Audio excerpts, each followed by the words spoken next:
Hey guys, Cecil here once again. I wanted to do a video today and kind of do a retrospective on the last 15 years or so of the Sonic franchise, kind of a state of the Sonic franchise in 2017, the direction Sega has brought it as a whole, where it is now, where Sega seems to be taking it. This kind of had been stewing on the back of my mind the last handful of weeks, but really, it was the Sonic Mania pre-order trailer that was unveiled last week that really brought it to the forefront of my mind and wanting to do a video on it. That's coming out finally August 15th. I've got the collector's edition on Switch pre-ordered. Needless to say, I think myself and a lot of other Sega and Sonic fans are looking very forward to it. So, like I said, I want to kind of do a bit of a retrospective and just talk about Sonic as a whole. I've kind of talked about it here and there in other videos, but I don't think I've really done much of a video talking just about the direction Sonic has gone in recent years, especially since Sega left hardware. A lot of things have changed for the company. It's almost kind of a, as Sonic goes, Sega goes, just because it's been such a key franchise for them. Sonic is still an iconic character, even if platformers as a whole aren't nearly as popular as they are now versus 20 years ago.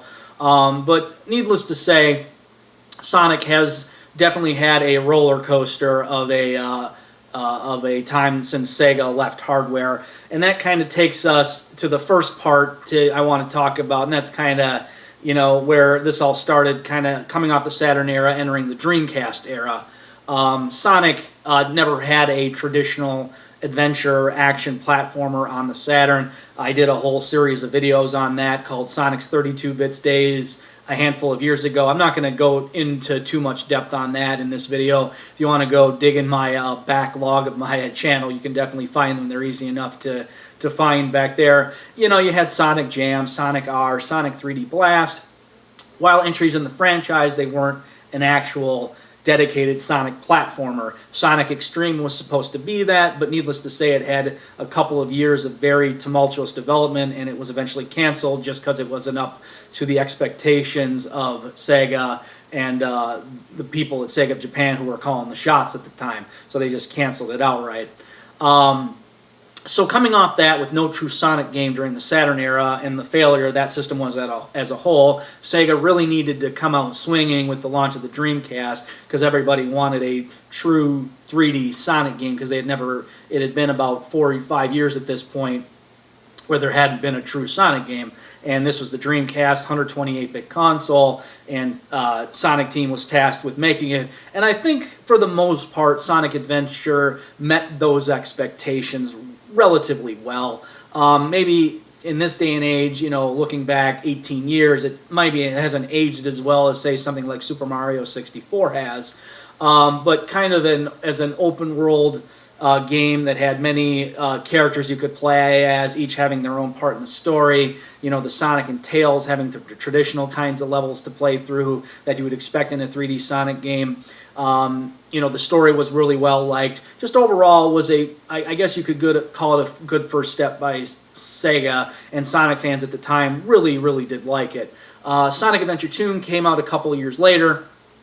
They kind of threw out the whole open world mechanic, made it more linear. The Sonic and Shadow levels from that game are generally considered some of the best 3D Sonic gameplay ever made. Unfortunately, the rest of the game, the tank levels with Knuckles and Tails, or excuse me, with Robotnik and Tails, and the fetch quests, the crystal finding, using the radar and Rouge and Knuckles levels aren't as well thought of, even if the Pumpkin Hill Zone theme is really, really good.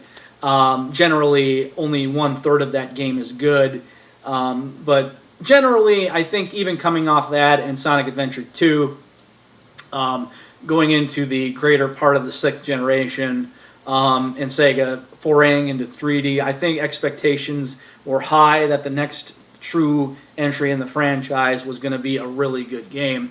And unfortunately, Sonic Heroes, while I applaud Sega and Sonic Team for trying something different, for the first true Sonic game on the PS2, Xbox, and GameCube, the first one that wasn't on a Sega console, That was at least in the mainline series. You know, you didn't play as one character. You played as teams of three. You had Sonic, who was the speed character. You had Knuckles, who was the power character, who punched his way through obstacles. Tails, he carried Sonic and Knuckles around, and there were flying aspects of each level. Basically, each character had a part to play. Then you had to use that talent to get through each level. There was a linearity to the game. Each set of characters had their abilities that you needed to get through the game. The story was okay, but it was kind of a mixed reception, to say the least. So Sonic Heroes isn't really hated, but it's really not well liked either. It was just okay. The year after that, Shadow the Hedgehog comes out, and this is kind of the start of the downward trend, and you could almost kind of say it hit rock bottom at close to this point. Shadow the Hedgehog was definitely more of an action platformer. The problem is they added the stupid gun element to it, made it a gritty action game when Sonic generally has been a family-friendly platformer. The gameplay was a mixed bag at best. You had the ability to play, be either good or evil, and that affected the outcome of the game. So it had that kind of gimmick going for it. But generally, it's really thought of very poorly this day and age. And even after that, a year later, you kind of hit the bottom of the barrel, in my opinion, with Sonic 06, which is the closest thing we've ever gotten to Sonic Adventure 3. The problem is Sega felt they needed to rush it out a year ahead of schedule, and it was a glitchy, broken mess. I don't need to get into the details. I think anyone who has ever played the game knows how bad it is. For a next-gen foray by Sonic, needless to say, it made an okay game like Sonic Heroes look like magic in comparison. It's like, hey, remember how good Sonic Heroes was a couple of years ago? Yeah, why didn't they do more of that? Because, Sonic 06 was pretty fucking terrible. So this was kind of the low of lows. Things would get a little bit better, but not much. Going into the latter half of the 2000s, you had the storybook games. You had Sonic and the Black Knight and Sonic and the Secret Rings, which were, basically on rails kind of Sonic games. The stories were very geared towards the younger audience. Never were very well received for the most part. Sonic Unleashed was a little better in the fact it actually had much more traditional 3D Sonic-type levels. The problem is, like Sonic Adventure 2, there was a good part of the game, but the other half of the game, the God of Warhog, the melee combat style stages weren't well thought of. So while everyone really liked the Sonic Day parts of the game, the action platforming, Sonic Team just trying to do different things, good or bad. Generally, most fans thought they were bad. Sonic Unleashed is considered okay, better than Sonic 06, although that's not hard, but generally not well remembered as a really good Sonic game, just okay at best, a mixed bag. So I think after a few trip-ups like this, we're kind of getting into the first parts of the 2010s, and I think Sonic Team and Sega, to an extent, took that criticism to heart. You had Sonic 4 come out. They did a couple episodes of that over a couple of years as kind of a follow-up to the Genesis Sonics, reimagined 2D Sonic gameplay from the Genesis era. Problem is the physics definitely did not feel like a Genesis-era Sonic platformer, even that's kind of what it was advertised and branded as. Wasn't a terrible game by any stretch of the imagination, but it just felt awkward to play, I guess. There was definitely a bit of a learning curve with the controls, especially if you were expecting something like, Sonic 3 and Knuckles, a 2D Sonic game. I think Sonic Colors around the same time was a much better representation of a mix of 2D and 3D Sonic platforming. They took the good of Sonic Unleashed and expanded upon it. Had the alien power. Some people weren't big fans of that. I didn't mind it too much. I thought they brought a unique style gameplay. The whole theme park, the game centered around that. I generally thought it was a pretty good step in the right direction, for the first time in about 5-6 years for the franchise. And Sonic Generations in 2011 kind of continued that. Sonic Colors was a Wii exclusive. Xbox 360 and PS3 finally got a really good Sonic game in Generations. Sega took a step back. They brought classic Sonic up, kind of married the story with modern Sonic and classic Sonic meet. It had a 2D and 3D style gameplay that was generally well liked, and Generations, probably for the most part by most fans of all the Sonic games that have come out since the Dreamcast era, is probably the most well thought of Sonic game.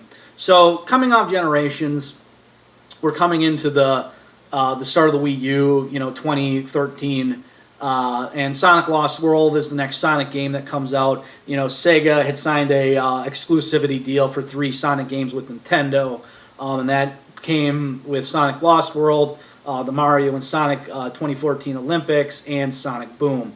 Sonic Lost World, you could kind of see when the reveal trailer happened, they seemed like they were taking a page out of the Super Mario Galaxy book, kind of like these little, oddly shaped levels that were, designed around small structures and surfaces, and you kind of go from, area to area to area, almost like Planetoids in Sonic Galaxy. Needless to say, Lost World, to me, I've heard people that love it, and then there's people that hate it. I like the 3D parts. I thought those were fun. The 2D parts weren't quite as good. Some of the parts of the game in the world, like the ice levels, I thought the physics took a bit getting used to. It wasn't a bad Sonic game, but kind of like Sonic Unleashed or Sonic Heroes. Not a well thought of game, but not a terrible game either. Just kind of like, oh, here's just another average at best entry in the Sonic series. And that was the last game that had been done by Sonic Team up until this year. But there were the Sonic Boom games, the 2 on 3DS, Shattered Crystal and Fire and Ice, which I don't think are as bad as the Wii U game. And I kind of will give the Sonic franchise, yes, while they are traditional Sonic games in a sense, they weren't made by Sonic Team directly. They were made by Western developers. Sanzaru Games had done the 2 3DS ones. Big Red Button had done the Wii U one. Sega, unfortunately, rushed it out again. To be fair to Big Red Button, though, it had a very tough development cycle. It switched platforms. It ran on a different engine than it originally planned. There was a whole convoluted mess. I think Sega, unfortunately, pulled a Sonic 06 and probably released it way too early just to get it out, for Christmas in 2014, just to, capitalize on the whole Sonic Boom reboot to the franchise that came out with the TV series and everything, which actually isn't terrible.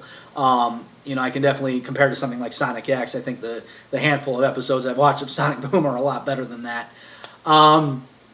So that kind of, unfortunately, Sonic Boom Rise of Lyric really left a very sour taste in the mouths of Sonic fans. It's like, oh man, here's Sonic 06 all over again, a really shitty Sonic game that couldn't lower the franchise any lower after some of the goodwill Generations and Colors had built back up in the franchise.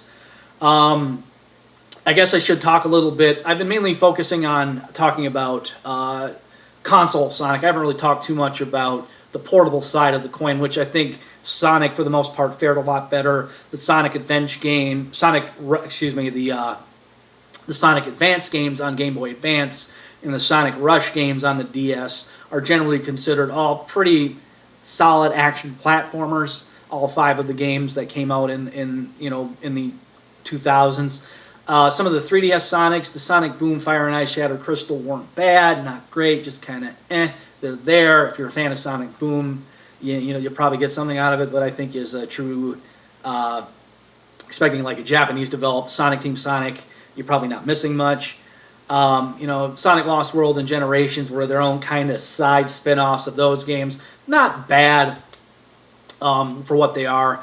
But I would say some of the older Sonic games are better than some of the 3DS entries. But I think as a whole, especially compared to like Wii U, Sonic Boom, and Sonic 06, for the most part, Sonic has fared a hell of a lot better on portable than he ever did the console side. Which kind of brings me to now. So it's been a probably about 2.5 years since the bad taste that was left in the mouths of Sonic fans from Sonic Boom. And I think the really poor critical reception and the very poor sales of Sonic Boom on the Wii U, I think finally knocked it in to the skulls of Sega-Sammy Holdings and the guys in charge of the damn franchise. And they've been taking their time. You know, old Sega might have rushed, Sonic Boom Fire and Ice out early just to, have a game right after the 2014 games in 2015, but they delayed it 9 months, and that came out last fall, and I think Sonic Boom Fire and Ice benefited from that 9-month delay, and it wasn't by any means a bad 2D Sonic game on the 3DS. I liked it a little better than Shattered Crystal. And now we've got the first true Sega Japan Sonic team developed Sonic game in the form of Sonic Forces coming out this fall, which basically seems like a Sonic Generations 2. I guess would be the closest thing. They have the whole character creation gimmick, which I know the fan base is probably going to go nuts about, and then Sonic Mania, which is kind of a love project of a bunch of different guys who had been working on different Sonic projects in the past. You got one guy who had done with the enhanced PC port of Sonic CD. You got a couple of guys who had worked on porting Sonic 1 and 2 over to mobile devices, and you had a couple of guys who had been working on the Sonic 2 HD fan project that never officially ultimately got off the ground as an official project. But all these guys have come together and are working on Sonic Mania, and from all the early trailers, and especially the pre-order trailer, I think they've got the classic Genesis Sonic, and they've brought it to the forefront in a revamped, true 2D Genesis-style Sonic for the modern day age. Obviously it's going to kind of strike you as an indie title. Any game that it's in that vein would these days. But for $20, Sega could have easily tried to charge $30 for it. Sonic 4 Episode 1 was $15. And a lot of people didn't feel that was worth it for the 15. But this one, looks like it's worth the $20. I will be frank, I think a $70 collector's edition for a bunch of physical goodies, admittedly cool physical goodies, but $70 for a collector's edition of a $20 digital game is a pretty steep asking price. I think $59.99 would have been a bit fairer for that, but at the end of the day, it's meant for the diehard Sonic fans, and I think those are the people who are going to buy that collector's edition up in droves, regardless. So I think, at least in the last couple of years, I think Sega-Sammy Holdings, Sonic Team, have taken the criticism to heart, and I feel like at least, especially if both Sonic Mania and Sonic Forces are critically well received and they do well from a sales perspective, I think it's going to show those people that run the franchise to take their time with their games and, don't annualize it. Take a few years, come out with a new game, come out with some fresh ideas. That's, one thing I think Nintendo does pretty well with Mario. They don't come out. There might be a new game that has Mario in it every year, but there's not a true Mario platformer every year. It's been a few years since Super Mario 3D World, and now we got Super Mario Odyssey after 4 years.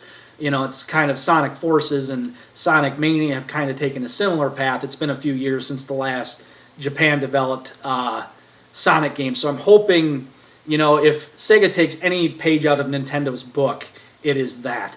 So that kind of brings me to the end of this video, guys. I know this is a little long-winded. This is kind of a long retrospective. Hell, you could do a whole set of videos on all these games I kind of quickly went over in this video. But let me know what you guys think. Did you like the Sonic Mania trailer? Are you looking forward to Sonic Mania and Sonic Forces? Do you think Sega's finally taking the franchise in the right direction? Or do you think, man, any goodwill that will happen? This is just Sega is going to do something to fuck it up again. They did it a couple times, and there's nothing stopping them from screwing up again down the road. Just, like I said, guys, just let me know down in the comments below. And as always, guys, I'll see you soon. You take it easy, and I'll see you next time.